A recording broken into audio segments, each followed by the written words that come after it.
اور یہ خاتون فرمانی 70 سال ان کی ایج ہے اور یہ اکثر بھول جاتی ہیں. دیکھیں کوشش کریں جیسے اب آپ نا اپنے مصلے کے پاس 2 پتھر رکھ لیں, ایک ریڈ ایک بلو, ایسا کچھ کر لیں, اور جب آپ ایک سجدہ کریں اس سے پہلے سمجھ لیں آپ نے اس پہ نگاہ رکھنی ہے, جب آپ اٹھیں تو آپ دوسرے پہ نگاہ کرنی ہے. تھوڑا یہ کریں گے نا تو آپ کو بالکل یاد رہے گا, بھولیں گے نہیں. تو اس قسم کے معاملات میں اس طرح کر لیں. اس طرح آپ 4 پتھر رکھ لیں رکعتیں یاد رکھنے کے لیے. پہلی رکعت میں اس پہ نگاہ رکھوں گی, دوسری پہ اس پہ, تیسرے پہ اس پہ. اگر پھر بھی یہ بھول جائیں تو پھر کوئی بات نہیں, اللہ تعالیٰ آپ کو انشاءاللہ معاف فرمائے گا. اچھا ایک سوال اور ہے. ایک یہ کہتے ہیں کہ میرے بھائی نے کوئی جھگڑا ہو گیا ہوگا گھر میں, تو چھوٹے بھائی نے قسم کھا لی کہ میں بڑے بھائی کی شادی میں اگر شرکت کروں تو کافر ہو جاؤں, کیا حکم ہوگا؟ دیکھیں جو کفر پر راضی ہوتا ہے, کفر کا ارادہ پختہ کر لیتا ہے, چاہے کنڈیشنلی کیوں نہ ہو, جیسے یہاں ہے کہ اگر شرکت کروں تو میں کافر ہو جاؤں, لیکن اتنا تو ہے کہ وہ کفر پہ راضی ہے, ابھی نہیں لیکن فیوچر میں فوراً کافر ہو جائے گا. یہ یاد رکھیں فوراً کافر ہوگا, کیونکہ رضا بالکفر کفر, کفر سے راضی ہونا کفر ہی ہوتا ہے. اس لیے انہیں فوراً اپنے بھائی سے کہیں کہ یہ 1.5 ہوشیاریاں نہ کریں. میں آپ کو بار بار سمجھاتا ہوں, خدا را مذہب کے لیے اپنے دروازے کھولیں, آپ مذہب سیکھیں. اگر نہیں سیکھیں گے کچھ پتہ نہیں چلے گا کب آپ کا ایمان چلا گیا. نبی کریم صلی اللہ علیہ وسلم نے ارشاد فرمایا ایک زمانہ ایسا آئے گا کہ انسان صبح ایمان کی حالت میں کرے گا لیکن شام کو کافر ہو جائے گا, اور شام ایمان کی حالت میں کرے گا اور صبح کافر ہو جائے گا. ایک روایت میں ارشاد فرمایا بعض اوقات انسان کو احساس بھی نہیں ہوتا لیکن اس کے زبان سے ایک کلمہ نکلتا ہے اور وہی اسے جہنم میں لے جانے کا سبب بن جاتا ہے. تو اپنے بھائی کو پیار محبت سے سمجھائیں کہ فوراً تجدید ایمان کریں, اور اگر وہ نکاح کر چکے ہیں یعنی شادی شدہ ہیں تو تجدید نکاح بھی کرنا ہوگا, یہ کفر ہے.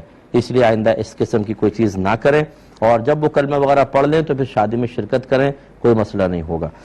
طوطے کی بیٹ جو ہے بالکل پاک ہوتی ہے. ہر وہ جانور کہ جس کا گوشت کھانا حلال ہے اس کی بیٹ پاک ہوتی ہے. ابھی بھی حیران ہو جاتے ہیں لوگ, طوطا حلال ہے؟ اچھا حرام آپ نے کہاں پڑھا تھا پہلے یہ بتا دو. تو طوطا حلال ہوتا ہے. تو یہ طوطے کی بیٹ بالکل پاک ہوتی ہے. آپ جو بار بار دھو رہے تھے یہ بھی وہی ہماری بات کا ایک نتیجہ ہے کہ آپ علم جب نہیں سیکھیں گے تو بیجا مشقتوں میں گرفتار ہوں گے. کیوں خواہ دھوتے ہیں, اس کو خالی سوکھنے دیں, جھاڑ دیں, اس کو ختم بات. تو طوطے کی بیٹ پاک ہے, دھونے کی حاجت نہیں ہے. اس طرح نماز پڑھ لی تو ہو جائے گی.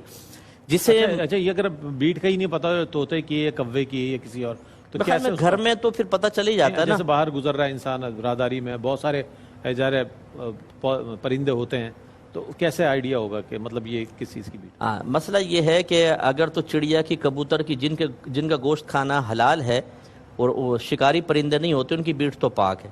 اور کوے یا چیل کی جو ہوتی ہے نا, یہ چونکہ اڑتے ہوئے فائر کرتے ہیں تو اکثر زیادہ مقدار میں ہوتی ہے اور پھیلتی ہے. 2-4 دفعہ مشاہدہ کر لیں ان چیزوں کا تو پھر آئیڈیا ہو جاتا ہے کہ کس نے یہ تخریب کاری کی ہے اور کون ہے اس کا مخرب, کون ہے, تو پتہ چل جائے گا. ایک انہوں نے پوچھا کہ مکروہ اوقات کون کون سے ہیں. نماز کے حق میں مکروہ اوقات 3 معروف ہیں.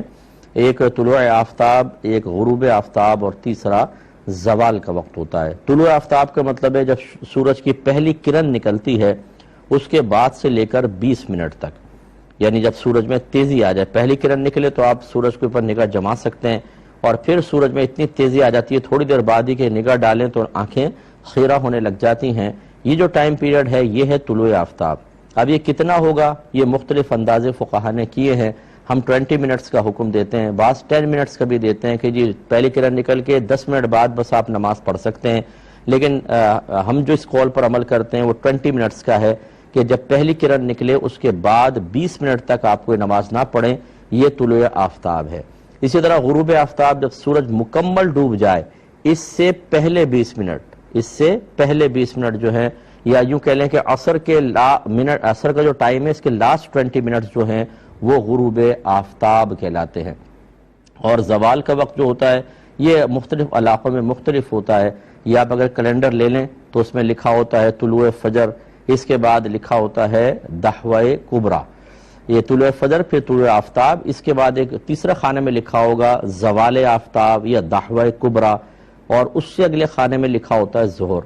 تو یہ جو زوال آفتاب یا دحوہ کبریٰ ہے یہاں سے زوال کے وقت شروع ہوتا ہے, اور جو ظہر کا ٹائم لکھا ہوا ہے وہاں تک یہ جو وقت ہے یہ زوال کا وقت کہلاتا ہے. اور یہ مختلف علاقوں کے اعتبار سے مختلف ہوتا ہے.